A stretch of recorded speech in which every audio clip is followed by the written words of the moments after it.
জাতীয় আসনের সীমানা পুনর্নির্ধারণে খসড়া চূড়ান্ত করেছে নির্বাচন কমিশন। ভোটার সংখ্যা অনুযায়ী গাজীপুরের একটি আসন বাড়ছে এবং বাগেরহাটে একটি কমছে বলে জানিয়েছেন নির্বাচন কমিশনার মোহাম্মদ আনোয়ারুল ইসলাম সরকার।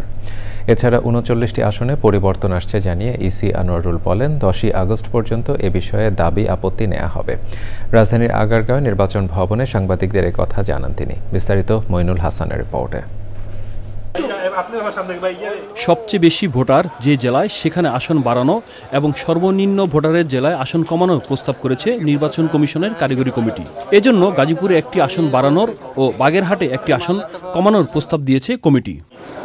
নির্বাচন কমিশনার আনোয়ারুল ইসলাম সরকার জানান, ৩৯টি আসনে পরিবর্তন আসছে। ১০ই আগস্ট পর্যন্ত এই বিষয়ে দাবি আপত্তি নেওয়া হবে বলে জানান তিনি।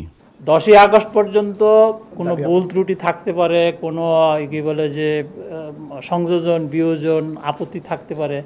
সেই আপত্তিগুলো আমাদের যেই ডিলিমিটেশন আইন 2021-এর 6-এর 3 এবং 4 উপধারা অনুযায়ী আমরা আপত্তিগুলো নিব এবং আপত্তিগুলোর ভিত্তিতে আমরা আসন ভিত্তিক শুনানি নিব। শুনানি গ্রহণের পর যদি চেঞ্জ বা সংযোজন বিয়োজনের প্রয়োজন মনে করে কমিশন, তখন চূড়ান্ত একটা গেজেট নোটিফিকেশন করে আমাদের 300 আসন ফাইনাল করা।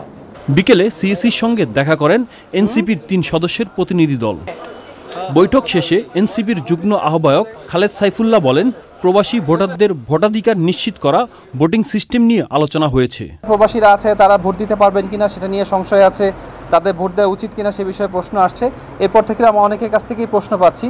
এজন্য আজকে নির্বাচন কমিশনে আসছিলাম তাদের ব্যাপারে আরও তথ্য সংগ্রহ করতে, নির্বাচন কমিশনকে অনুগ্রহ করতে, তারা যেন প্রবাসীদের ভোটাধিকার যে নিশ্চিত করার জন্য যথাযথ পদক্ষেপ গ্রহণ করে। সীমানা নির্ধারণে গেজেট প্রকাশের অনুমতি দিয়েছে EC. Moinul Hasan, Channel I, Dhaka.